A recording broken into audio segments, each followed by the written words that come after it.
they run, mom out there. We trust mom. I mean, if Adolf Hitler showed up and said, "You Jews, we're taking your money away," everybody'd freak out, right? That's not what they do. They got Christian feeling now. They don't need Adolf Hitler.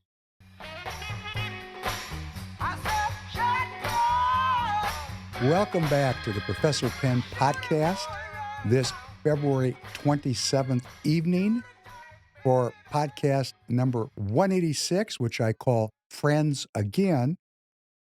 My associate, Dan Schultz, who I have a lot of respect for because he's been laboring out in the vineyards for many, many years with really one message that's becoming increasingly focused.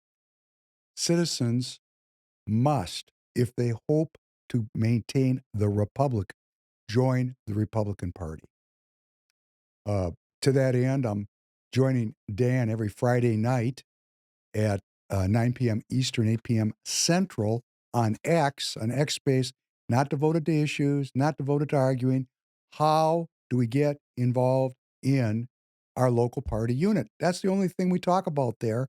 And please join me there by going to X on Friday night. I'm going to go slow so you can get your phone out to put this in your notes. Send yourself an email, however you're going to do it. 9 p.m. Eastern, 8 p.m. Central on X. It's an X space that you can find at Dan Schultz 2. That's the number 2, at Dan Schultz 2. And why are we gathering there? We're gathering there to self-govern because it is very evident to me, increasingly evident,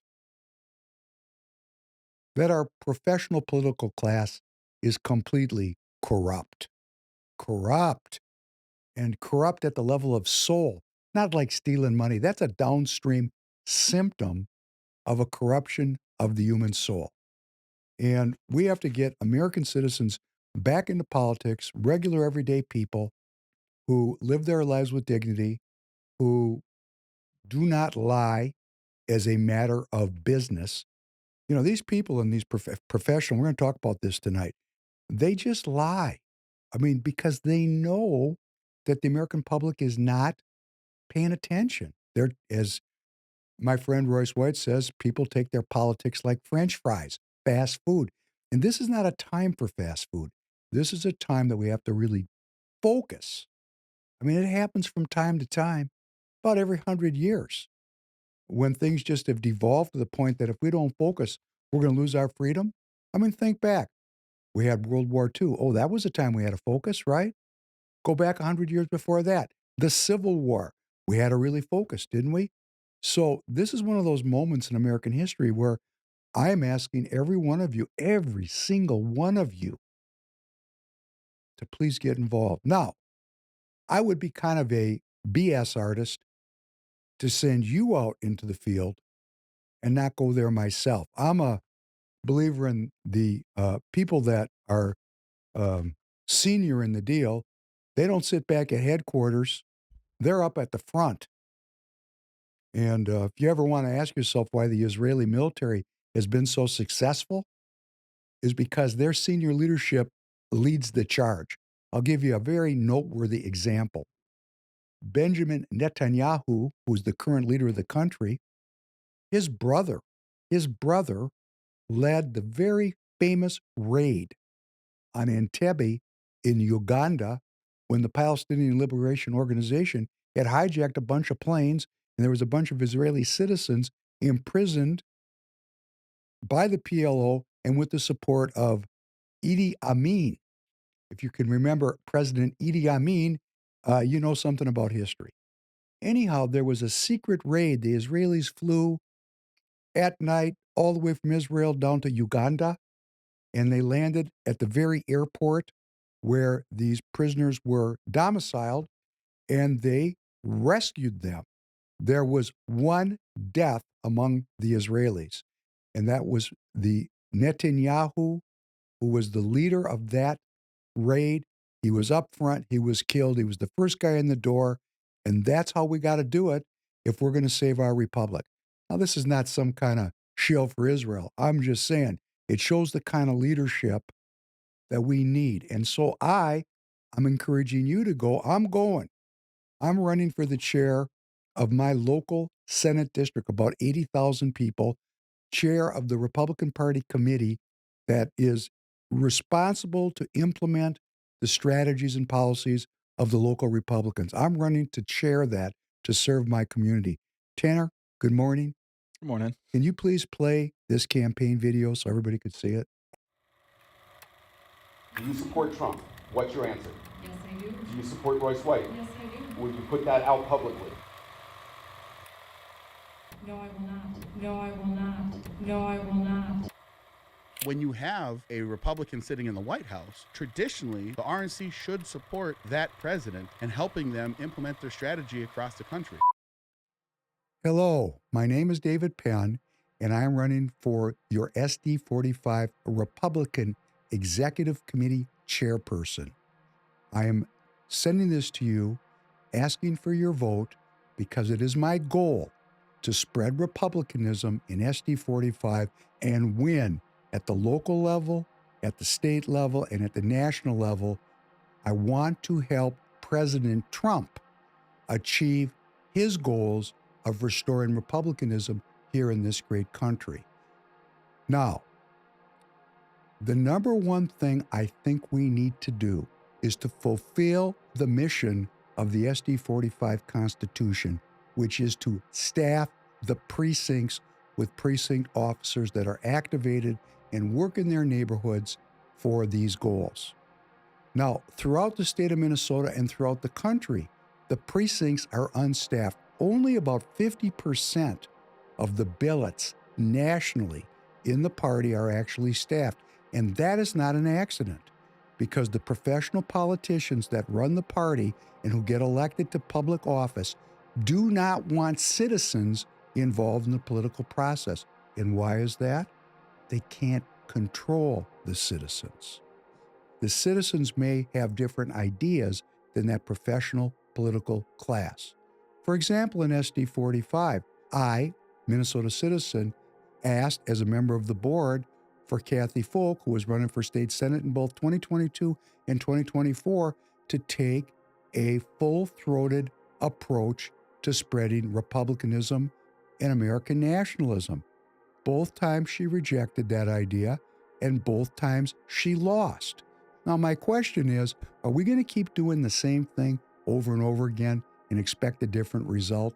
Because in our district, we have the opportunity to win. And it is my belief that if we come together, we will win. And here's my commitment and my plan. I work for you. You are the boss. You are the delegates. You are the people that determine the future of this board. I am going to ask all of you to be involved. We will no longer have private executive committee meetings. Every meeting will be a full committee meeting where I'm going to invite you and ask for your participation. Everybody needs to be a salesperson for republicanism. That's the only way we're going to win. And I will go everywhere in this district in both 45A and B, meeting with citizens that you put into meeting rooms in coffee shops where I can go talk to them and try to move them into activism. Now, one other very important resource. I am recording this for you in the broadcast studios of a media company called Free People Radio, which is domiciled here in the western suburbs.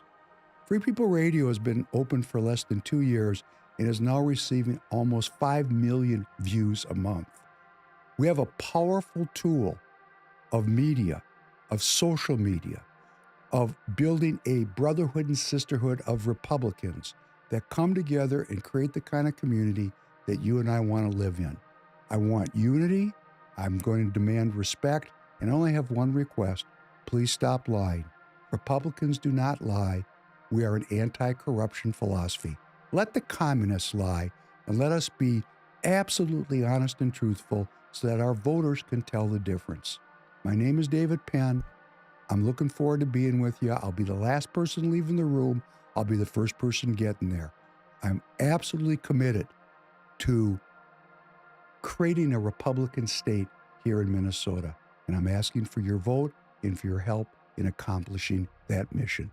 Thank you very much. So that's how it's done. It's Not very complex. Uh, I'm doing it, and I'm asking all of you to do it because if we don't do it, everything that President Trump is doing, and I say this and I mean it. Some people are motivated by loving President Trump, and I think that's great. I'm motivated by ideas. I had these ideas before President Trump came down that elevator in 2015 because I've been all over the world. I know what's going on. It's not something I read in the newspaper. I live it. I live it. I was talking to a business associate of mine of great significance in Mexico. We were on a Zoom call and we were talking about politics, and he's a player, and we were on the Zoom together, and I said, "Wait a sec, look at this," because President Trump announced just this morning, Thursday morning, the 27th, that he would be imposing the 25% tariffs on Canada and Mexico on March 4th and increasing the already 35% extra tax on China to 45%. And that is a career ender for most of those products. So uh, these are paradigm shifting changes. The paradigm is changing. The paradigm is changing. He's not tinkering around the edges. And in my state, in your state, in every state, what President Trump is doing is probably a little bit difficult for all but the most dedicated policy wonks to get their minds around. Because what he's doing is he's destroying the post World War II Democrat liberal order. He's taking it to the woodshed, and there's nothing coming back with him. It's over. Take a look at what he's done. He returned the linchpin of democracy, which is a woman's right to choose. He returned that to the states so everybody can fight that out in their own backyard. It's no longer an issue. Democracy, he came out and he said, hey, we're not going all around the world to fight for democracies anymore. That doesn't work. Most of these people aren't Democrats. Zelensky, he said, is a dictator. So he said, we're not going to do this. So he's the three-legged stool upon which the New World Order rests, upon which communism rests. He's kicked out the one with democracy and a woman's right to choose. The DEI, diversity, equity, inclusion, which is the cover-up story of there is vast inequalities that develop because of colonialism. White people wrecked the world, and we're going to have reparations, and we're going to have to smooth this out and make all kinds of accommodations so that people have equitable outcomes. That's over. He's executive ordered that out of existence. We're going to talk about that a little bit tonight. And climate change, he's calling it the Green New Scam. So again, as a sidebar, not that it is really that big of a deal, my opponent here, this is how screwed up the Republican Party is. The chair of our party, Alex Plekish, may be for President Trump now, but just a few months ago, he was for Nikki Haley. He was not a Trump supporter. That's the chair. We have elected representatives up and down the line, both uh, public officials elected to Congress and to the Minnesota State Legislature that are not supporters of this ideology. We have party members that are not. In Minnesota, we're going to find out in SD 45. It's not really about me and Kathy.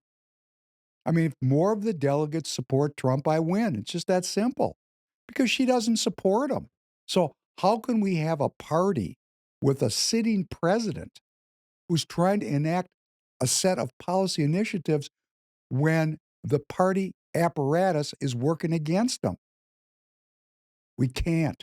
That's why we say, please go into the party if you want to have a sovereign nation. If you want to have a sovereign Republican nation, you must go into the party. Because I got this opponent, Kathy Folk, and her family is the linchpin of globalism here in Minnesota. The linchpin. These people, the folks, decarbonized our energy company, XL Energy. They presided over, Ben Folk presided over decarbonization. I mean, that to President Trump is the Green New Scam. Yet here in Minnesota, we don't have in our party an appetite for picking up president's policy initiatives, that has not yet emerged. And that's just something we have to work out in the party. And if we can't work it out, we're not going to have unity. So for all of you that supported the Ukraine war, hey, are you going to unify behind President Trump? Because it would be really helpful if we all got together to fight the communists in our own backyard instead of hating each other over a war across an ocean on Russia's border. Are we going to do that? Are we going to prevent victory because there's a cohort of folks that support that war and President Trump is ending it, and you're going to not support President Trump? Because if you are, the fight's going to continue, we're going to lose, okay? Same thing goes with the diversity, equity, and inclusion aspect. If you're in the party and you don't want to be a full-throated critic of that, you're not helping. And on the energy front, my goodness, that's core to everybody's survival. If we're not going to stand up, and we're going to talk about that tonight. I mean, we talked about it recently. Julia Coleman, state senator, going to run for, the Congress, the National Congress, allegedly. She stood up and she said, every state Senate Republican supports clean energy. Well, that puts you a little bit in conflict with your president, Julia.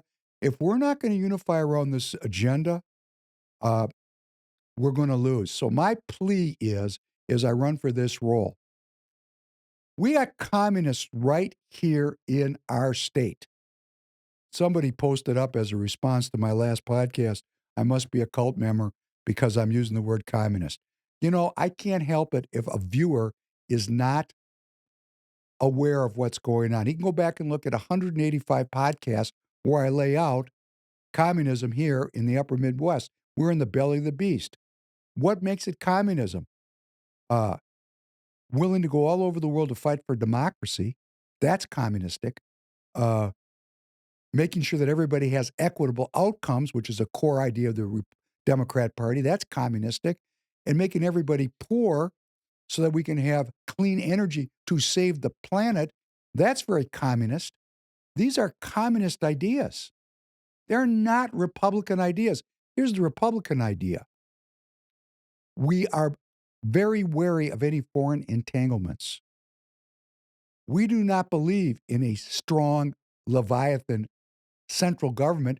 We believe that governance is self-governance in our own neighborhoods. We believe in the protection of every citizen's rights. If they're white or black or brown, gay or straight, old or young, these are the core ideas of republicanism. And the most important one is Republicans do not lie. Now, we may make a mistake and say the wrong thing. I mean, we might stumble, but to systematically manipulate people with political lies, that is anti-republicanism. That's communists. That's what communists do. And I watch my own party do it all the time. Paradigm shift. Well, here's a pretty big paradigm shift. On Friday, Ukrainian President Vladimir Zelensky is expected to visit the White House amid reports that they are finalizing the mineral rights deal that he just said a few days ago he was never going to do. And if you remember in the last podcast, I said the deal between the United States and Russia is done. It's already in the can. We have 3 weeks now. The world has 3 weeks to get their minds wrapped around it and agree or disagree. Our country, and Russia have already agreed to a détente. Russian diplomatic relations have already been restored. So if you're a Ukraine war supporter and you're in the Republican Party, hey, what are you going to do? And I got some people I know, and I'm looking at you, and I'm going to see you on Saturday. Like Alex Plekish, who went to the front lines of the Ukraine last year.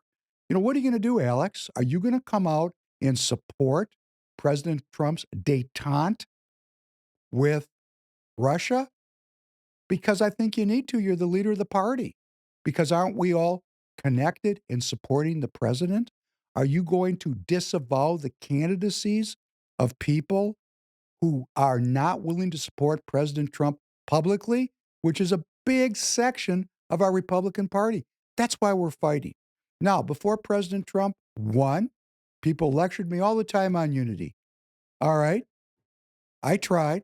I never worked against any candidates when I was a Republican Party officer. I did what I could. Are we all going to do the same thing? Or are we going to continue to trash the president? Because that's what we're doing when we don't support his policies or when we don't have the courage to support the paradigm shift. The paradigm shift. Well, pretty big shift coming because we're going to have peace in the Ukraine here very shortly. And the issue is, what is going to emerge? What is going to be the format um, through which it emerges? Will there be European peacekeepers there? Uh, NATO, NATO membership has already been expressly ruled out for the Ukraine. Um, the president has said that if there's peacekeepers there and the Russians attack, it will not trigger an Article 5 general war between NATO and Russia. I mean, there's a lot of details that have to get pounded out here. But the war is coming to an end. And just for you Ukraine war supporters, I'm going to read something from a Trump uh, tweet that went up on February 24th at 12 p.m., February 24th. This is just one paragraph. At the same time, this is talking about making peace. At the same time, I am in serious discussions with President Vladimir Putin of Russia concerning the ending of the war and also major economic development transactions which will take place between the United States and Russia. Talks are proceeding very well. So if you can't wrap your mind around this, maybe the Republican Party is the wrong place for you. I mean, the Democrats are still 100% in support of this war because they're globalists. The Republican Party is not the globalist party. We're the nationalist party. That's why we have a fight in the Minnesota Republican Party. We have a globalist wing and we have an American nationalist wing. That's politics. It's not personal. For those of you that hate me personally, that's pretty tacky. I don't hate any of you personally. This is a competition of ideas, and the competition is over.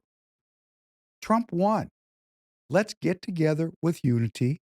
If you support the Ukraine war, hey, I'm not, that's not a litmus test. I still would like you to help me in SD 45 fight back the communists that are in charge of our state, that have taken control of the minds of our children.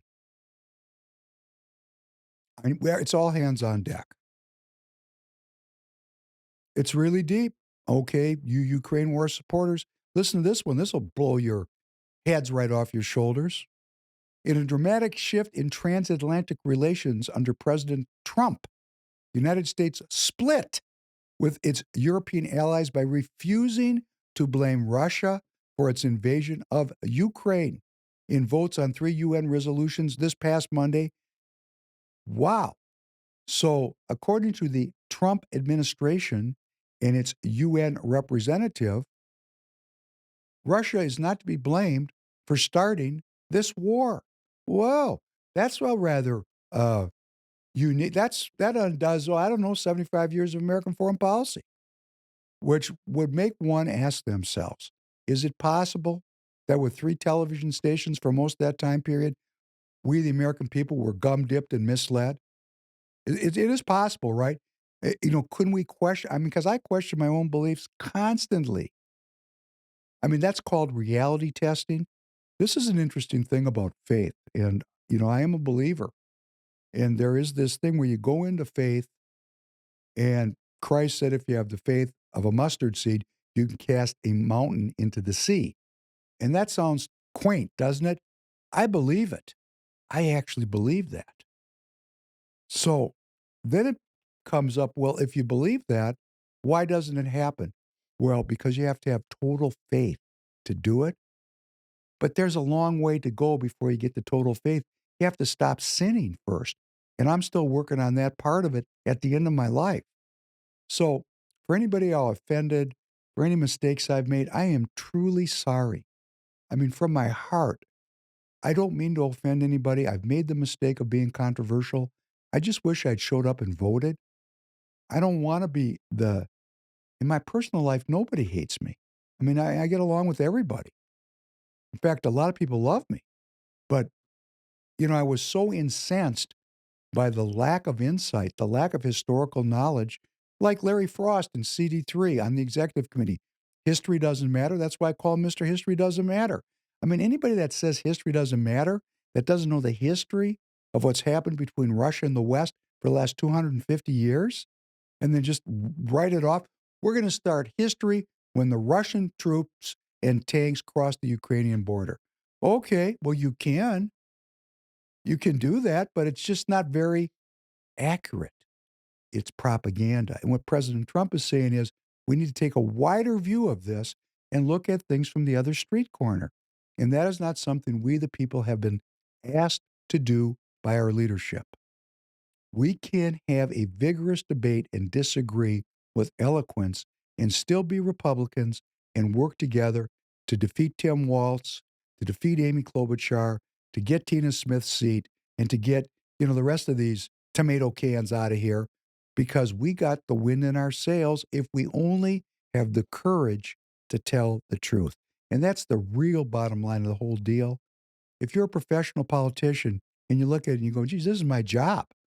I don't want to get turfed out because I piss off a bunch of liberals. They might really get organized and take me down. Well, now, hey, kids, you got to worry about the citizens because they're going to take you down. You're trapped. So make a decision and live with your decision. You want to side with the communists or you want to side with President Trump? Like Kathy Folk. Hey, stand up in front of that body on Saturday and say, I was completely wrong. I lied. Because you lied to somebody. And we don't lie. We're Republicans. We need to tell the truth as we see it with eloquence, with vigor, with unending intensity, because we're in an ideological struggle for the future of our republic. Truth will help, of course. Truth will help a lot. This just happened at the United Nations, and it certainly is a moment in the whole discussion of where the U.S. is right now vis-a-vis the European allies and Ukraine.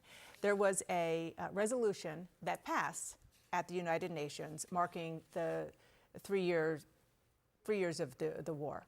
And the U.S. did not vote yes. The U.S. voted no. And among the other countries that voted no were North Korea, Russia, Hungary, and Belarus, and the list goes on. And what this resolution said was that Russia invaded Ukraine and also did have language in there that suggested that Russia should leave Ukraine and it should go back to the borders before Russia invaded. This is really amazing that the U.S. is now on record in the United Nations on the side of North Korea and Russia when it comes to language. No, it's just a resolution marking it. It doesn't really do anything. It was the American resolution. This was a U.S. drafted resolution that did not identify Russia as the aggressor. That was a separate one that they tried, which didn't pass. You're right. There was a separate resolution.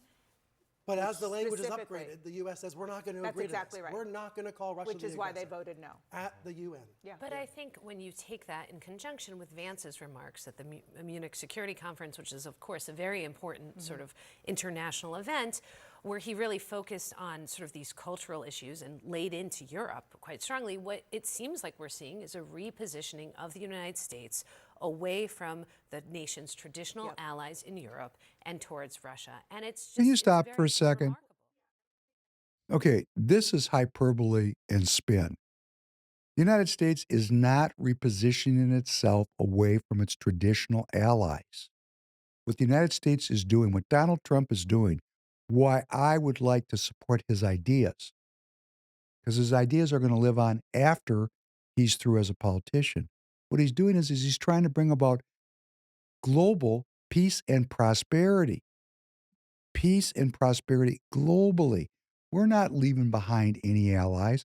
His idea is if the United States is bankrupt, broken, defeated, there's no beacon of hope anywhere in the world. So first, he wants to restore the economic vitality of our country. And he is bringing to an end the post-war Democrat liberal order where we were the piggy bank and the policeman for the whole world. That's done. That's over. But we're not turning our back on Canada or Mexico. In fact, the movement towards freedom here in our country, the return to republicanism, here in our country will open space for a return to freedom all over the world. All over the world. So, the left has always said that the loss of human rights anywhere is a loss of human rights everywhere. The loss of freedom anywhere is a loss of freedom everywhere. So President Trump, is not turning his back on our allies. He's making a bigger tent. He's saying these conflicts that have been insoluble for centuries can, in fact, be solved when regular citizens, remember, Donald Trump is a politician now. He was not in 2015. And he doesn't come into this with the mindset of a professional politician. Because, like we're doing here in Minnesota, professional politicians identify problems. Oh, and they're bipartisan problems. Because if we got a problem on this side of the Republican side of the football, that's a problem for the Democrats. Then both sets of professional politicians grift off the problem. What I mean grift is they raise money for their own personal political goals and means. So he's coming into it and saying, every one of these problems can be solved. Everyone should be solved. I'm going to solve them. It's very ambitious. Let's continue. And I think that's totally right when you look at the big picture. In the immediate term, what Trump is trying to do is get a deal. Is get a deal to end the war, which he did, to be fair, he did campaign on. But the way he's approaching it is going all in on Russian language, frankly, Russian propaganda. And it almost reminds me of back after January 6th, where it's like what you saw, what actually happened, didn't really happen. Okay, stop. This is a little bit attenuated. They didn't quite call him Hitler. But they are. This is Dana Bash from CNN. She's saying, oh, it's like January 6th. No, there's two sides of the story. Two sides. There could be infinite number of sides. It's how you look at it. And she's casting a heck of a dark shadow on President Trump because he's saying that this rapprochement, this détente with Russia, what she is inferring is a cover-up of Russian aggression is like covering up this January 6th thing. Oh, no, Dana, I don't know if you know your history, and I love doing this every time because, I want to say this to the Ukraine war lovers out there. The British attacked Russia in 1805. The French burned Moscow to the ground in 1812. The British attacked again in 1853, the Crimean War. The Western powers occupied Russia in 1917, including the United States, 13,000 of our troops in Vladivostok. The Germans almost conquered the country. One of the greatest tank battle in world history, the battle at Stalingrad and Kursk. We're talking about tens of millions of deaths. 1942, Operation Barbarossa. Then the Cold War. Now this war. And again, I say this every time. I am not saying the Russians weren't running their own game. But think about it from their street corner. Think about how they see me and see you. And see the British and see the French and see the Germans.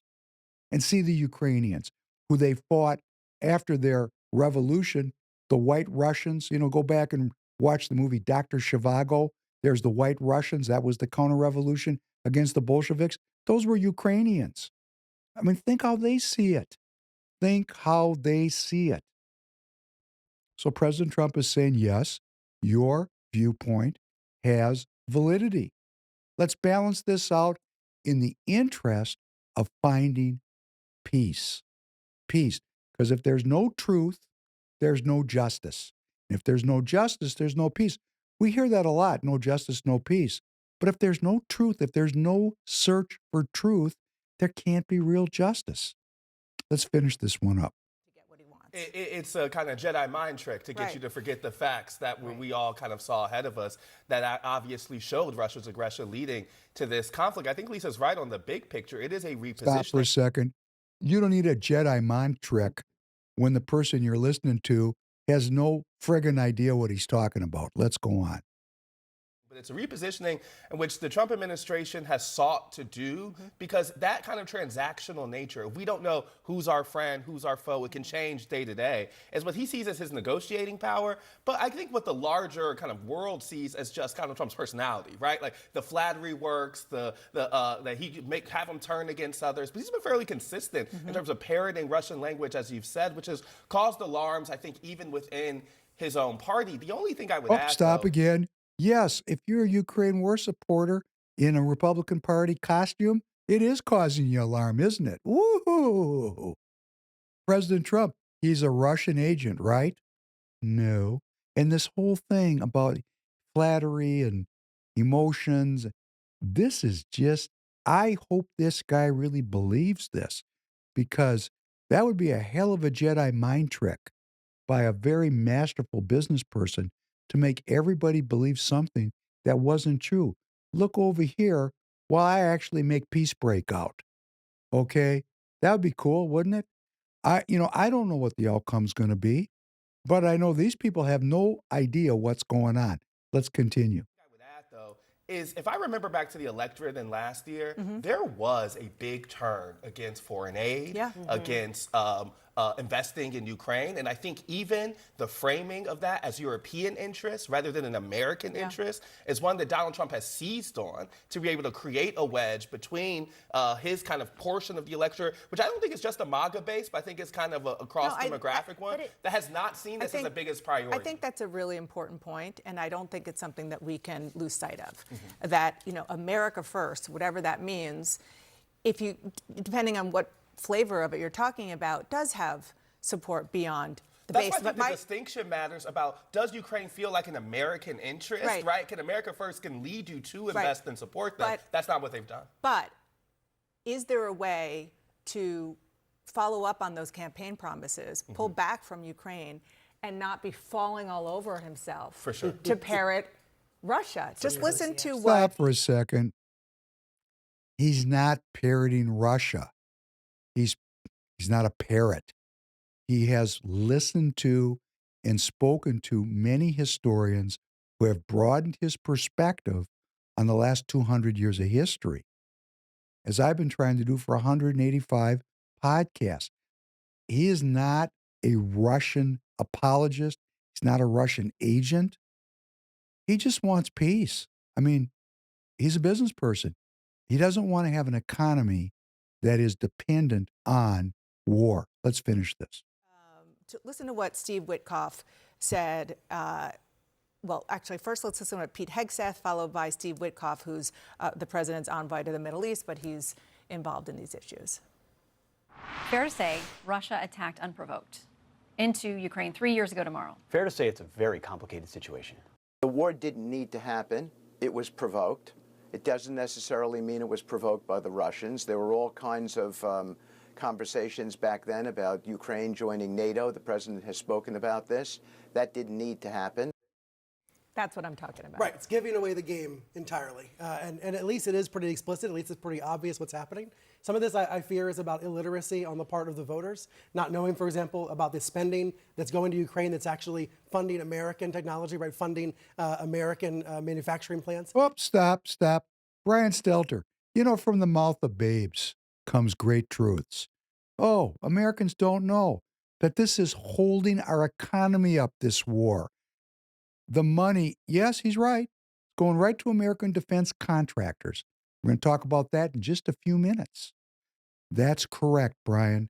And do you want to live, I'm asking you, my listener, and thank you for being here. Do you want to live in a country where our economy is dependent on killing people? Is that the kind of country? I don't want to live in that kind of country, and neither does Donald Trump. Listen to this Democrat, communist. And by the time you do learn those facts, it's too late. But I do think, look, not to out us here, Dana, but you and I are both old enough to remember when Mitt Romney got up and said Russia was the central, enemy of the United States. You remember that too? Okay, I'm outing everybody at the table. Brian's read about it in the history. Yeah, but and so to see the silence from so many, the vast majority of Republicans in Congress, people who have been such staunch, foreign policy hawks for so long, who have raised alarms about Russia for over a decade, is just unbelievably striking. Well, let me tell you, those people, we're going to see them. They're not being quiet because they're on the payroll, and we're going to talk about that. Just give me a minute. U.S. politics news. Well, this is cool. The House passes the GOP budget. Mike Johnson got it through. The budget bill Tuesday evening, despite a midday revolt from conservative hardliners, passed along party lines by a vote of 217 to 215, except for Dustin Gragey's favorite, Representative Thomas Massey, who voted no and sided with the Democrat. So Thomas Massey, man of principle, threw in with the communists. Good job. Nice to know where everybody's coming from. Let's unpack that. You see, the other people in the House Freedom Caucus, the Chip Roys and that whole group, Victoria Spartz, Warren Davidson, Tim Burchett, they all threw in with the Republicans. And that's what I'm asking you to do if you are a uni-party supporter. Which do you prefer? Would you like to plug your nose and throw in with Donald Trump? Or if you're an SD45, plug your nose and, throw in with David Penn and get something done? Or do you want to keep this up, this fight? Because you've lost now, right? Lost. Do you want to just fight your own brother and sister Republicans? Or would you like to band together and fight the communists? Well, almost all the House Freedom Caucus members said, we better band together here because this is an ideological struggle, except for Thomas Massey. And then Thomas Massey, I go and I read what he has to say. The lying around this bill is so profound. Massey said that it was going to add $20 trillion of debt over 10 years. I listened to Morning Mika, Joe Scarborough this morning on Morning Joe, MSNBC, say the exact same thing, $20 trillion, and he took it up a notch. He said the CBO, the Congressional Budget Office, had scored the bill and that it was going to be a $20 trillion hole. The CBO has not yet scored this bill. And the best estimates of what it's going to do is add about $4 trillion to the national debt over 10 years. That's the best estimates that I can find when I use artificial intelligence. That's what it tells me. So $4 trillion. And I looked at the bill and I added up with my abacus. Looks like about $4 trillion in the hole. But we're leaving out a very important element of President Donald Trump's policies. Several of them. Here's one. You ready for this now? $8 trillion of tariff revenue over that 10 years, which balances the budget and pays the debt down by $4 trillion. The incredible slashing of the size of governance, which we're going to talk about at the end of this paragraph. Because, Tanner, can you put up this picture of the defense budgets of the 15th largest spenders on killing people? Nope, not that one. There's a... Talking about, my bad. There you go. Thank you. So this right here, this defense budget, this United States defense budget, $968 billion. And that's the front side. There's a lot of research on the backside that we don't see. I'm going to say it's between a $1.5 trillion and $2 trillion a year, all in, on killing people. President Trump has proposed to Vladimir Putin that both countries slash their military spending in half. And President Putin has said he would talk to President Xi about it. What if that works? What if everybody just says, we're going to take our hands off our 6 guns and we're going to go down to the bar and have a beer? Wouldn't that be cool if we all walked ourselves back from the edge of the abyss?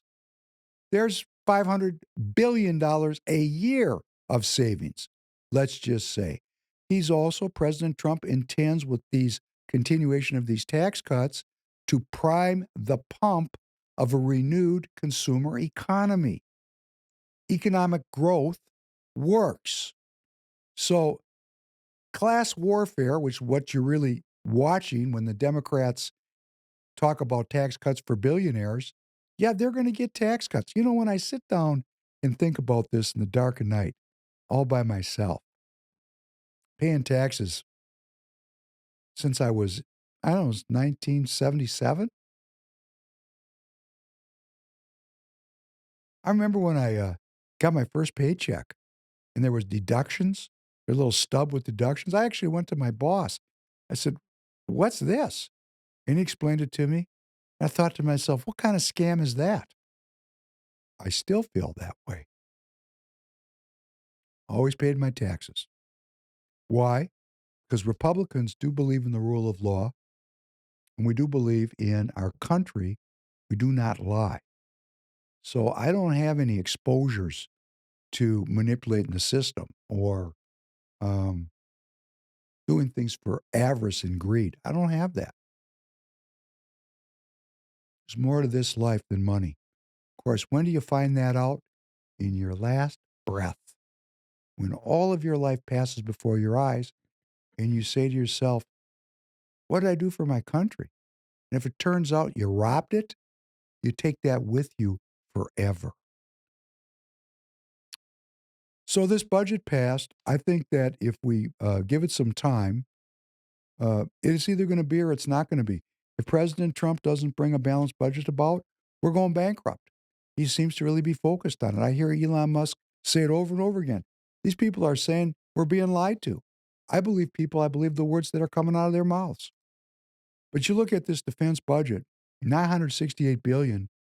We the people spend more money than the next 15 largest defense budgets in the world. And let me tell you why that is. Pop this picture up of our senators. So when that commentator said the Republicans were not pushing back, here is the uni-party. You're looking at it right there. And they're meeting with President Macron of France, who is pretty close to the Ukraine. Remember, the French invaded Russia in 1812, which has, you know, if you think about it in the scope of time, it's a blink of an eye ago. They invaded Russia and burnt Moscow. They burnt the capital city of the country. Okay? Macron is involved with NATO.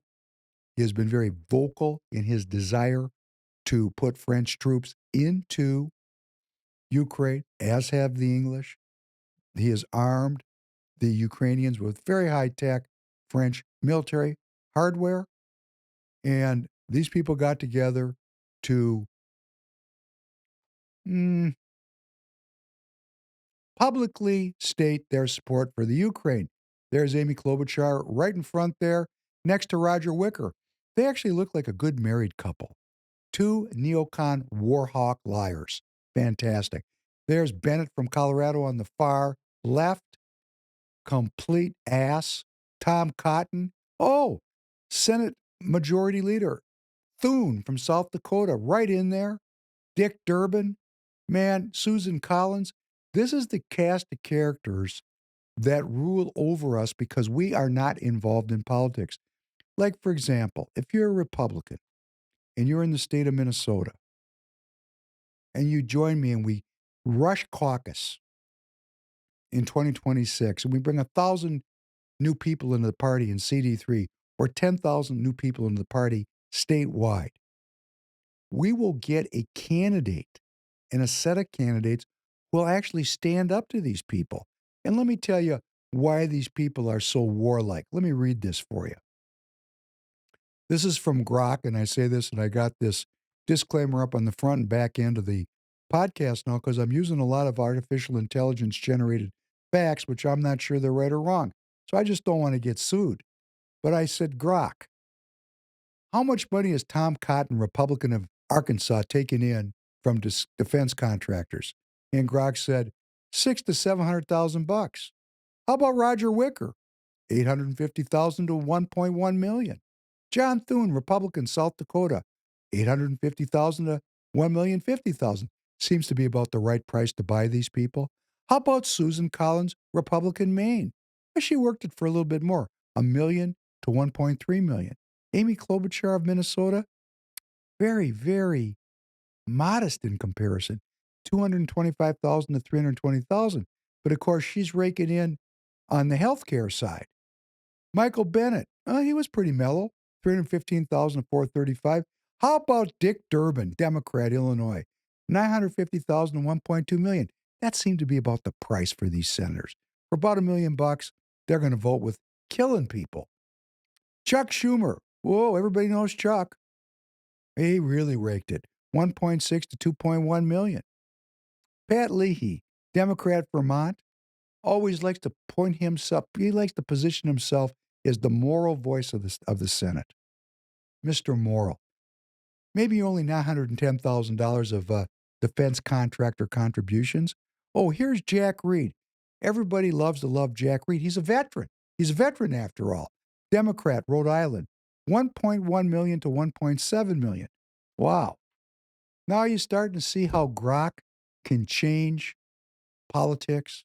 Because for me to research that before artificial intelligence was available to me would have taken me months. Months. Now I ask grok a question and out comes an answer. I don't know if it's the right answer, and I'm sure it's going to get better and better over time, but campaign contributions to federal candidates are disclosed in federal election campaign disclosures. So grok just went, searched those disclosures and said, well, look at this. So President Trump is dialing us out of this war to defend democracy, the pillar of the post-World War II Democrat liberal order. He's pulling it out of the stool, and things don't stand up too well when there's just two supports, two legs. But he's working on another leg. President Trump fired the top U.S. general on the Joint Chiefs of Staff, General C.Q. Brown. He was fired. The Navy chief was fired in an unprecedented purge of the military senior leadership Friday night, this past Friday. President Donald Trump fired the top U.S. general just moments before his defense secretary, Hegseth, fired the chief of the U.S. Navy and the vice chief of the Air Force. The allegation is that these are, well, I'm going to read a quote from Pete Hegseth. If naval operations suffer, at least we can hold our heads high because at least we have the first female member of the Joint Chiefs of Staff. Hooray! I'm going to let Pete Hegseth's words speak for themselves. At the same time, Pete Hegseth is removing the current crop of JAGs, the judge advocate generals, the lawyers of the military, because they're lawyers, after all. Where did they go to school? Probably not Bob Jones University. They probably went to Princeton and Harvard, Columbia, the place where you go to be part of the post-World War II Democrat liberal order, get your job in show business. All those dudes are getting removed. So President Trump is engaged in all this. It's quite noteworthy. But the globalists, they're not done. This is why I'm asking you to get in the party. Because they're not done. They're inside the wire. The Europeans are meeting. Western leaders in Europe are pledging support for the Ukrainian regime. These people are figuring out how they can keep this war going when Donald Trump pulls out. And it's intense. They just arrested last night or the night before. They just arrested the leading candidate for president in Romania, who's a Trump-like character. And Romania is critical to NATO. That's where the most potent weapons and largest bases are domiciled it's right next to the Russians, just across the Black Sea. Well, let's look at number 3 for a real view into who these people are. So you're confirming that accounts have been frozen, both personal and corporate, but you're not releasing the information. And the actual follow-up is, I'm just wondering whether the bank accounts will be targeted of individuals who donated to the Give, Send, Go and the GoFundMe campaigns. Are they considered designated people under the Emergencies Act, meaning that their credit cards could be cut and financial services are targeting them as well? Okay, so the names of both individuals and entities, as well as crypto wallets, have been shared by the RCMP with financial institutions, and accounts have been frozen, and more accounts will be frozen. Crowdfunding platforms and payment service providers have started the registration process with FinTrack. In terms of the specifics on whose accounts are being frozen, you now have the regulations. The financial service providers have those regulations as well, and they, working with law enforcement, will be making the operational decisions. That's Chrystia Freeland, who was the number 2 in Canada. She resigned because she knew Justin Trudeau was going to go down. She resigned to try to become the next leader of the Canadian people. Her grandfather was a Nazi. She's a trustee of the World Economic Forum. Not a participant, a trustee of the World Economic Forum. And there she is, tyrant. She's pretty good looking. Doesn't she look kind of nice? I think she's kind of good looking. Yeah, she's all right. She's all right, isn't she? She looks sweet, got the blonde hair going. Yeah. She's a tyrant. What that was, because they run, mom out there, because that evokes a response from us. We trust mom, right? I mean, if Adolf Hitler showed up and said, "You Jews, we're taking your money away," everybody'd freak out, right? Yeah. That's not what they're doing. They got Chrystia Freeland now. They don't need Adolf Hitler. They got a nice, soft, gentle voice and face who stood up there in front of the Canadian people, and they deplatformed Canadian citizens who were protesting using what they thought was their freedoms to protest in a republic. And they found out real quick, oh no, you do that, we're going to take your money away from you. Let's see how you protest when you're starving to death. And people wonder why President Trump is not that favorable to the Canadians, because that's who's running the Canadians. That's who's up there. They're not like President Trump. They're like Barack Obama and Joe Biden. And President Trump is a paradigm shift going back to the philosophy of republicanism, the Republic of the United States of America. It's not called the democracy of the United States of America. It's the Republic of Mexico, for example. On a sidebar, the liberal group, the kind of Democrat Party of Germany, lost a recent election there. The Donald Trump type group did not win. They doubled their vote count. But who won there was Mitt Romney, one of the most dangerous persons in Europe. Kind of like if Nikki Haley won here, or Mike Pence won here, or the people that Alex Plekish and the folks that up until very recently were seeking that kind of an outcome. Neocon warhawk, his name's Mertz. He is a strong supporter of the Ukraine and viciously anti-Russian. And why not? The Germans went to war with the Russians just, 1942.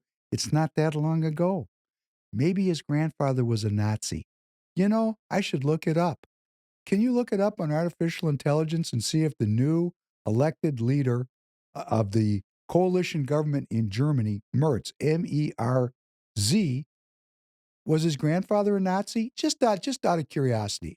Inquiry doesn't mean he's a Nazi. I'm just curious. Because he sure is anti-Russian. Holy moke. You can give me the answer anytime. Okay, now, Minnesota news. The global affects the local. And all politics are local. And I'm forgetting to ask you to go to Target to buy your tires because we need your support. You can see we're activists. I am not on the grift here. I want to make my state Republican. It takes a little bit of support to get it done. Doesn't take $25 million. Just enough to keep broadcasting, to keep hacking into the matrix. Did you find anything on that, young man? Grok is thinking. It just says it so far. Okay, well, let me know when Grok comes around the corner. Xcel Energy, the company that made Ben and Kathy Folk so wealthy, they have announced that it expects to meet Minnesota's carbon-free law 5 years before the 2040 deadline. And why are they doing this? I will tell you why. Because President Trump won, and future implementation of this go green energy strategy without breaking the backs of Minnesota consumers includes Xcel Energy taking advantage of almost $6 billion in tax credits, which was awarded to it under the so-called Inflation Reduction Act. So they're trying to accelerate the use of these credits because if President Trump figures it out before they get the cash, they're going to get the cash. And you know, I bet there's people I know that could help bring this to President Trump's attention. Because why does this public utility get $6 billion of taxpayer money? $6 billion to implement an energy strategy that does not work and uses farmland so that we both have inadequate energy supplies and inadequate food supplies. And of course, Ben's going to jump up and say that's not true. Well, hey, Ben, guess what? I own a business in Texas, and I remember like it was yesterday when those windmills froze and there was no power at my business down there for weeks. I remember that. So it's not as reliable as some of these other energy sources were decarbonized. Isn't that special? What does it say? All right, so it wasn't Merz's dad, but his grandpa. That's But what I said, his grandpa, but go oh, ahead. my bad. I don't only okay. Go ahead, Yeah, that read makes it. more What did he sense. do? Who was he? He was a part of the Nazi, the NSDAP in 1937 to 1938, along with other Nazi affiliations such as the Brown Shirts. Um, he basically said that he was a victim rather than a supporter of the Nazi Party, but they're kind of making the connection just because it's been talked about lately that he's been accrediting his grandpa a lot in speeches. And let me tell you why he's saying that, because this is called plausible deniability. We actually have an entire podcast on this. The Brown Shirts were an Antifa-like organization that was affiliated with the Nazi Party. There was a night called the Night of the Long Knives because the Brown Shirts, their leadership had gotten so strong that Hitler felt threatened. So they killed, when I say they, I mean the Gestapo, those people, killed the leader of the Brown Shirts, a man named Ernst Röhm. They killed him. There is some urban legend that Hitler killed him himself. They've been friends for years, but hey, it's not personal, just business. Killed him. And the German army subsumed the Brown Shirts into the German military. So when he says that he was a victim of the Nazis, if he survived, he was not a victim. His leadership was the majority, like 99% of the Brown Shirts, joined the German military. That is why he is able to say that. And that's a little bit like Thomas Massey saying the budget bill is going to rack up another $20 trillion of debt. These people will say anything. They're politicians. The truth does not matter to them. The only thing that matters to them is keeping their jobs in show business. So,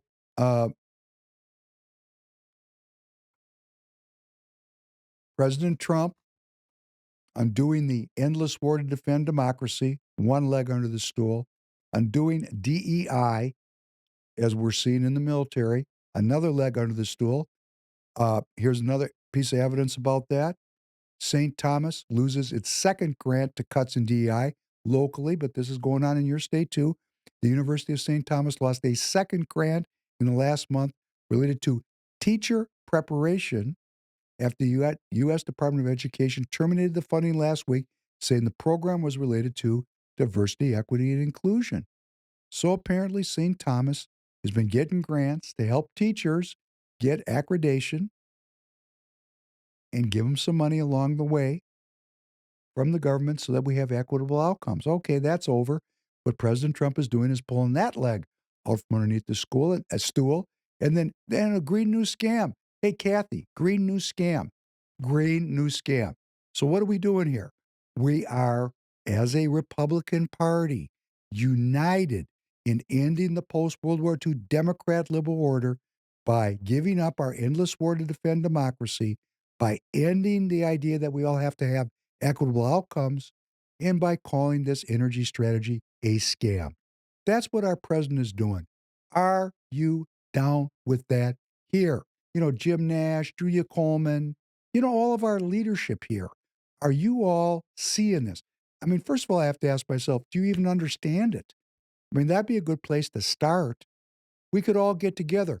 I'm going to propose on the fly that we start to hold workshops, the Republican Party officers and elected officials, about how we got to where we are, and where we're headed. Because I'm not sure we all get it, as we're going to see in a minute.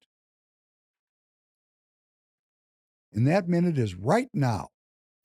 The time has come now to vote on the House Republican resolution so they can start the reconciliation process.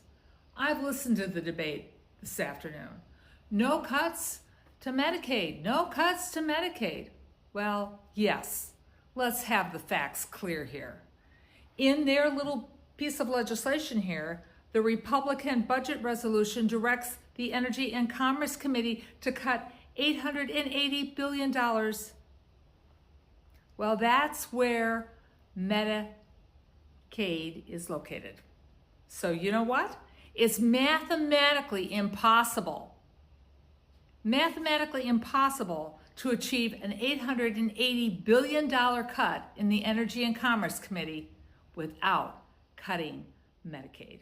I'm voting no. Go ahead and vote no. You're on the payroll. This is Betty McCollum. She is an elected representative to our federal Congress, demagoguing the issue. It's a 10% reduction per year. All they're trying to do in the administration is cut down on the insurance companies and our doctors, like the Dr. Kelly Morrison, raking the government for an extra 10% of profit by encouraging unnecessary medical procedures and unnecessary professional episodes. It's just 10%. If we all dialed back going to the doctor by 10%, we'd save 10%. And it's really not necessary. It's just not. They could dial it back 30%, and nobody's care would be affected if the services were delivered in a more honorable fashion. But you know, these people wear these white coats and the stethoscopes, and they got life and death in their hands, and we just automatically trust them. We just think they're good people. They're the priests of our modern era. They replaced the priests of old, who did what? They raped and robbed and pillaged and abused young children. They're no good. So let's have these new white coat people. They're people, aren't they? Just because you change their costume from that of a prelate, from their priest, you know, the priest uniform, you change that black with the collar, you change that over to a white coat with a stethoscope. The same asshole human being is in there. Now, there's some good ones. Few and far between. They're few and far between. But they're there, and we need those people to stand up and shout from the mountaintops how our people can enhance their well-being. That's great. Let's play to this next one. Right now, Elon Musk, empowered by Trump and the Republican-controlled Congress, is indiscriminately firing tens of thousands of federal employees They have hacked into our data system. They have hacked into the federal payment system. They are taking funding away from our communities. And instead of stepping up and stopping that, the Republican Congress is going to vote on a bill, and I'm a hard no on this bill, a spending bill that will waste trillions on tax giveaways to the super wealthy, to Elon Musk and other billionaires by cutting almost $1 trillion in healthcare for you and children, seniors, doctors, hospitals, other cuts in food assistance, all kinds of things that our families depend on, that are key to our economy and well-being. They're going to add trillions of dollars to the national deficit and debt. Why? Because they are obsessed with giving these tax giveaways on the uber wealthy. In the hopes maybe that it'll trickle down, even though they know it won't. So right now, House Democrats are lifting That's up their good. voices. So there we got the demagoguery of class warfare. We got the exploitation of this Medicaid issue. We've got the demonization of Elon Musk. I mean, this guy just right out of the talking points. Oh, this is a good one. Tammy Baldwin, Democrat, Wisconsin. Let's listen to her. Donald Trump promised to lower costs for American families. He lied. Now he is going to kick grandmothers and children off their health care, jacking up costs for families, and going against the wishes of over 70% of the American people who want Medicaid protected, including a majority of Republicans. So I am here to ask my Republican colleagues and the president some questions. Are they planning to kick a grandmother off her health care, or a vulnerable child, a decorated veteran, or a hardworking single mother of 3? Gut funding for nursing homes and rural hospitals?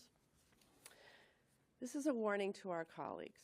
Hands off Medicaid. Okay, so she's just on the payroll. Lions and tigers and bears, oh my. It's 10%. There's no hospitals getting closed. There's no people getting kicked off, losing their health care. They're demagoguing this issue. They're demagogues because they know that the people are not paying attention. But with Grok and with people like me and the podcasters out there spreading the word, and with you reposting the links, and with you having the boldness and the courage to join your party and speak to your friends and your neighbors, your kids, your coworkers, and tell the truth about this stuff, because of course they're not going to believe you. They're going to fight back. Well, too bad. You got to tell them the truth. This is a complete BS story. Let's listen to this Andy Beshear, the governor of Kentucky, another Democrat communist. I just want to play one part of it. I think it's great. Hey everybody, it's Andy. Headed to church this Sunday morning. Stop. Yep. He's just going to go out and demagogue the issue, but on the way to church. Let's start it over and play it again and just listen to that, because that's how far these people will go. He's actually going to credentialize himself as a man of God before he lies his face off. Let's go. Hey everybody, it's Andy. Headed to church this Sunday morning, thinking about these potential cuts that we're hearing about from Congress to Medicaid. Folks, in Kentucky, Medicaid is the driving force behind rural health care. Without it, we'll see hospital closures. We'll see losses of jobs for nurses, doctors, and everybody else who works in those facilities. But the worst thing is we'll see our families having to drive 2 hours sometimes just to get a regular appointment to keep them healthy. Now, I think healthcare is a basic human right, and you should be able to see your doctor in your own community. Folks, we need you to make your voice heard. This is going to impact you directly, so let's make sure we're communicating to our elected officials all the way up. Get out of here, Andy. I'm hearing enough of him. Man, when people say, trust me, I believe in God, and then they lie like that, can't take it. So let's play Betty McCollum one more time as a setup. Betty McCollum, it's only about 60 seconds. Please tolerate her. The time has come now to vote on the House Republican resolution so they can start the reconciliation process. I've listened to the debate this afternoon. No cuts to Medicaid. No cuts to Medicaid. Well, yes. Let's have the facts clear here. In their little piece of legislation here, the Republican budget resolution directs the Energy and Commerce Committee to cut $880 billion. Well, that's where Medicaid is located. So you know what? It's mathematically impossible to achieve an $880 billion cut in the Energy and Commerce Committee without cutting Medicaid. I'm voting no. Yeah, she sure is. Representative Betty McCollum is a elected representative to the Congress from here in Minnesota. And I take a look at X every day. If those of you who are following me, and please follow me at Prof Penn Podcast, because there's lots of stuff to repost, lots of comments, lots of arguments. It's great. I'm not always right, make mistakes. Most of the time, I'm feeling pretty good what we're doing together as a family on X. So I'm scrolling through, and here comes a posting. This is how nasty this woman is. I want you to get your mind wrapped around the nastiness of this. Thank you to the 14 Min GOP Minnesota legislators. Thanks to the 14 GOP Minnesota legislators who recognized the damage the U.S. House GOP budget would cause. It's wrong to cut Medicaid, a healthcare lifeline for over 1 million Minnesota seniors, disabled, and children, to give more tax breaks to billionaires like Elon Musk. You know, I had no idea that 14 Minnesota legislators were demagoguing this issue also and siding with the Democrats. I didn't know that. But Betty McCollum is such a nasty politician. She was able to give me the ammunition about this letter, and I went and looked it up. And yes, there is a letter. Dear Mr. President, Congressman Emmer, Congressman Finstead, Congresswoman Fishback, Congressman Stauber, and Mrs. Carlton. I don't know who that is. Minnesota has been a leader in providing access to care and containing costs, and now stands vulnerable to unworkable funding reductions with some of what is being proposed in the federal budget. A move to a per capita cap or block grant program will be workable if the reduction is modest, manageable, and accompanied by extreme flexibility. Too deep of a cut is unmanageable in any instance. And it goes on with the same thing about proposed Medicaid reductions. Now, this is why we lose in Minnesota, because we have a very significant part of our caucus catering to the communists in their district instead of standing in unity with the president's agenda. Could you put up this first signature page of the state senators? Because everybody needs to know that Senator Jim Abler was the main driver behind this, District 35. Senator Bill Laskey, District 58. Oh, Senator Mark Coran, someone I know, District 28. Hey, Mark, you and I will be talking about this soon. Senator Carla Nelson, District 24. Senator Paul Utke, District 5. And another acquaintance of mine, Senator Glenn Gruenhagen, Minnesota State Senator from District 17. His daughter, who's a leftist, ran for the Republican Party's endorsement for Senate when Royce White won that in the last cycle. And everybody said, how could Glenn Gruenhagen's daughter be running as a leftist? Well, that's because Glenn sides with the leftists. Let's look at the representatives. Got them up there. It's the next screen. Representative Danny Nadeau. Just saw him last weekend up in Rogers, Minnesota, leading a convention, District 34A. Representative Joe Shoemaker, District 21A. Representative Jeff Backer, District 09A. Representative Aaron Rapinski, District 26A. Representative Joe McDonald, District 29A. Representative Dave Baker, District 16B. Representative Steve Gander, District 1B. And look at this guy on the bottom, Representative Bernie Perryman. He's got his name on here. He didn't sign it, so he's got this thing working every direction. He can say, I was on the letter, but I didn't sign it. When that helps him, when the Republican people come to say, what were you doing here? He said, it was an accident. I didn't sign. And then when he's talking to the leftists, he say, I was in the bathroom. I missed the signing. These people, okay, I know you don't like this, and I am not interested in seeing any of you lose your seats. I'm interested in seeing you unify with the Minnesota GOP, which is unified with the RNC, which is 100% behind Donald Trump and the policies that he's trying to implement. And that does not make me a cult member.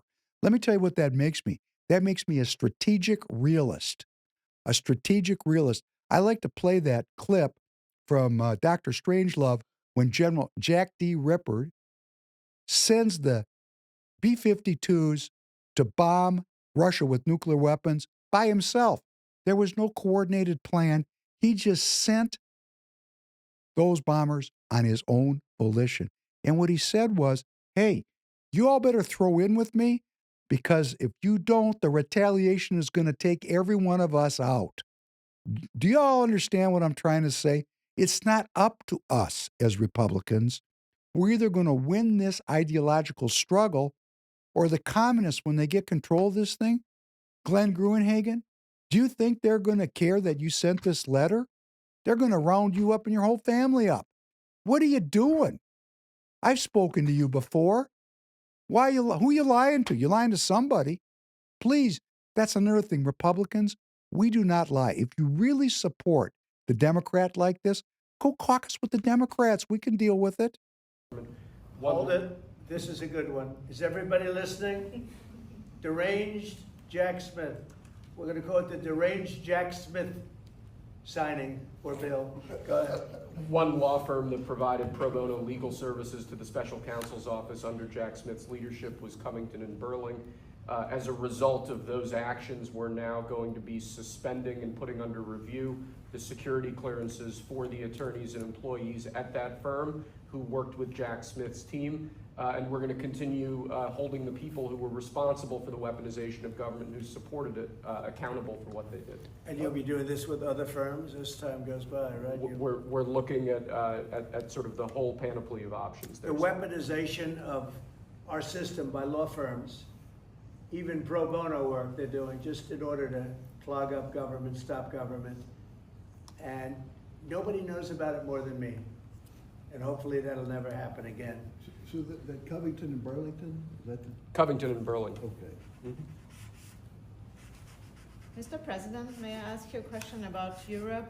So long term, do you plan to maintain the number of U.S. troops stationed? Wait, I just want to savor this one, please. Who would like this pen? I'll take it. And why don't you send it to Jack Smith?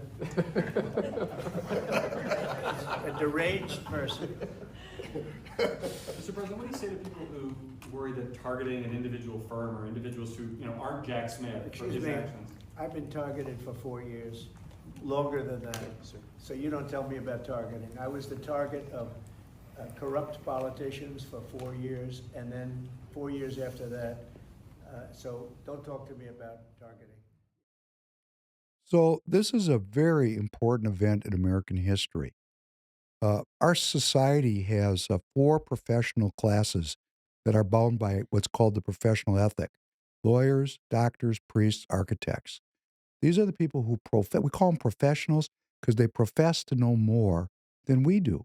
And we rely on them to be fair, honest, good Republicans, even if they're Democrats, because they're living in a republic. That means they don't lie to us. They don't do things that are intended to break the system. Well, we've had 50 years of progressively more communist education in our higher institutions of learning, including our law schools, and it's turned out a professional class of lawyers that is very leftist. And these people went after President Trump, and they think they got immunity because they're lawyers. And what President Trump has said is, no. Sorry, boys. You targeted me, and I hereby direct the Attorney General and all other relevant heads of executive departments and agencies to immediately take steps consistent with applicable law to suspend any active security clearances held by Peter Koski and all members, partners, and employees of Covington and Burling who assisted former special counsel Jack Smith during his time as special counsel, pending a review and determination of their roles and responsibilities, if any, in the weaponization of the judicial process. What side are you going to be on now? Because this is an ideological struggle. You guys going to really keep trying to straddle the football? You really think that's going to work? You really think being on both sides of the ball is going to work? That's your strategy? Well, I'm sorry. I'm going to lead a mighty wave of Minnesota citizens that are going to say, we're not doing it like that. We're just not.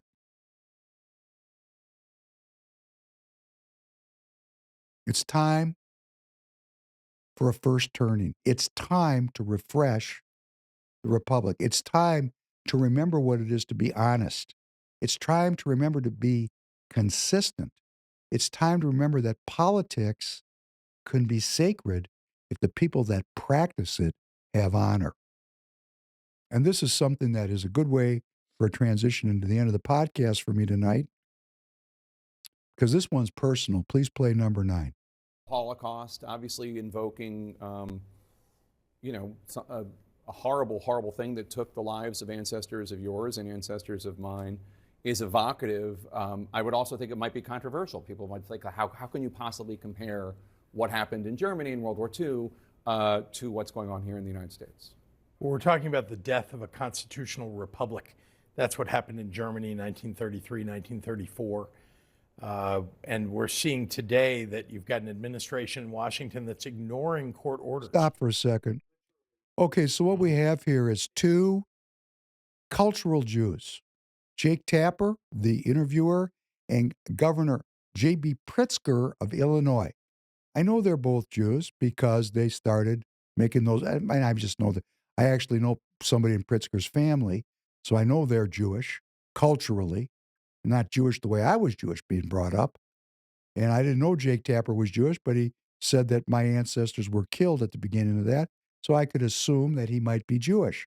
I don't think about people as Jewish and Christian and black and white. I don't think that way. I just don't. I don't look at Jake Tapper and see a Jew. Maybe you do. I do not. I see an American who's a communist. And why do I say he's a communist? Because they're willing to put the shadow of the Holocaust over Donald Trump and to insinuate that our republic is dying in a way that the Weimar Republic was ended by the Nazis in 1933. This is the use of the Jewish identity and the Jewish history. And that is a linchpin of globalism. Globalism, in some large extent, at least the marketing of globalism, because globalism was long before World War II, the marketing of globalism was enhanced by the Holocaust, by the deaths of those sufferers in World War II, whose then that systematic elimination of those people was used to justify the importance of one world governance so a genocide would never happen again. And then you can pull out at any time the identity of Adolf Hitler and cast it over anyone. And for most of the people, this has been, up till now, a fairly effective strategy. For example, there's a woman in the Minnesota Republican Party's named Mary AMLO. Every time I see her, she's got an Israeli flag with her. It's like, well, not every time. Careful, Michael Broadcorp gets upset if I exaggerate. Not every time, but several times. It feels like every time because I can't get that image out of my head of why this woman is walking around with an Israeli flag. And I'm going to tell you why she is. She's using the identity of the Jewish people to accomplish her neocon goals of continuing the endless war. That's what's going on here in Minnesota. And of course, the Jewish community, led by Norm Coleman's local representative, attorney Mark Miller, who is the head of the RJC, the Republican Jewish Committee here in Minnesota, he's showing up at every Republican event, putting forward resolutions that the Republican Party of Minnesota supports Israel, as if that matters. It is just part of the grifting that is involved with using the identity of Jews to maintain the forever war, to maintain this scam. And here they are doing it, and I object to it so deeply. I do not want my identity or the identity of the Jewish people used in this kind of a fashion because it's not honest. It's not honest. And then the very same Jewish people are going to jump up when they face real anti-Semitism and say, you can't act like that. But do you see, Jewish people, that when we support these kind of lies, that we're actually contributing to the anti-Semitism that really could threaten the life of Jewish people? That we, the Jewish people, are acting in a way that actually evokes anti-Semitism, when we act like this, when we lie like this, let's finish this piece. Literally ignoring when a judge says you can't do this, they're going ahead and doing it anyway. The question is, where does that stop? The courts don't have the ability to enforce their orders, and the president is supposed to obey them, but is not. So this is just one piece of a very long story that's developed over the last 6 weeks of the ignorance of constitutional norms and indeed disobeying the Constitution, announcing that we're going to do away with birthright citizenship. That's been established. Well, it's in the Constitution, for goodness sakes. You stop it. You know, President Trump started a political discussion. He knew when he made that move that it would be opposed in the courts. He just started a conversation. This guy is using it like President Trump was bringing an end to the Constitution. It's so dishonest. Let's finish this. I really think people need to wake up to what's happening in Washington. And I felt like, based on my own experience, I led the building of a Holocaust museum. I worked with Holocaust survivors for a decade to open that museum. I know what happened day by day almost that led to the Holocaust. And I'm not suggesting that's exactly where we're going, but I know what happened in the early 30s with the death of the German democracy, and that could happen in the United States. And what isn't that great? I'm not suggesting it, but I'm bringing it up as my example. I mean, he knows he's got to leave himself a little plausible deniability. You know, it's just so awful. For those of you who are seeing me for the first time, I was baptized in 1989. So I sit with a full understanding of the Jewish and the Christian experience. And we can't make progress as American people when everybody's identity is getting used like this. It's not just Jews. It's blacks, it's women. Now it's government workers. We're all Americans. We're all Americans. We have a great Constitution. We have firm constitutional process. There's nothing really happening here that hasn't happened before and won't happen again. We're having an ideological struggle between the post-World War II Democrat liberal order, which is in its dying phase, still dangerous, and the rebirth of republicanism, which is intended to make every citizen the king or queen of their own lives, and which is intended to protect the rights of every citizen. Isn't that a wonderful philosophy? And I think our elected officials need to start thinking about how we're going to sell republicanism, the philosophy, instead of getting caught up in the weeds in he said, she said, and a bunch of money raising, which really is not going to move the needle with the people here in Minnesota. We really need to convince people that this is a better way to live your life. And if I'm elected in SD 45 as the chair, that's exactly what I'm going to do for the party. And if I don't win, I'm going to do it for republicanism. Have a great night. Very fun tonight. I had a great time. I hope you did too. Please remember Target, the Free People Store. I want to thank Tanner for coming in today. He had a tough schedule. Thanks for making it in here today, young man. Heck yeah. And God willing, have a great weekend. Look forward to seeing you again next Tuesday night. Thank you very much for joining. Have a good night, everybody.